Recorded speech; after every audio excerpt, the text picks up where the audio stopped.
here's a photo that was taken in the balcony prior to when I made it Theaters 2 in 1980.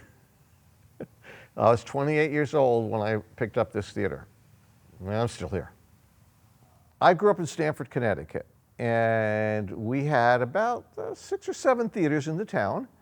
And I always loved going to the movies. I would love to go to the movies and see films in the theater. My favorite theater was the Palace, and the Palace Theater was actually remarkably similar to the Grand Lake in size and layout. And I always liked to sit up in the balcony when it was open and really enjoy the ambiance of the big theater. But also in my hometown growing up, as you drove through the bad section of town, there was an old theater called the Rialto. It was always closed and in various states of decay, and there was just something about it that resonated. I mean, I came out here to go to Cal. I went to Cal for a while, dropped out, and I was supporting myself showing movies in rented auditoriums. And at that time, 1972, a lot of really beautiful old theaters were being demolished.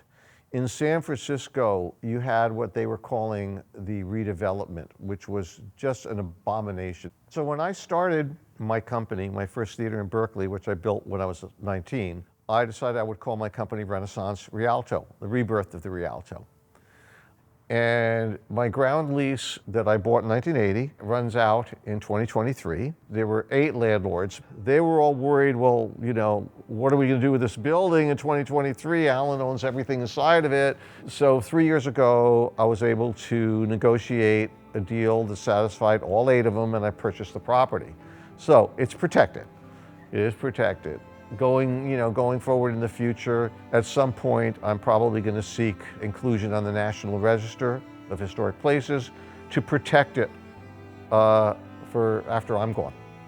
I do it because I love the building and I love movie theaters, and the Grand Lake has sort of become a family member to me, like one of my kids.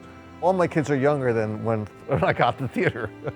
So for me, this is a very special place, and I'm very protective of it. There are fewer and fewer buildings like this that are surviving.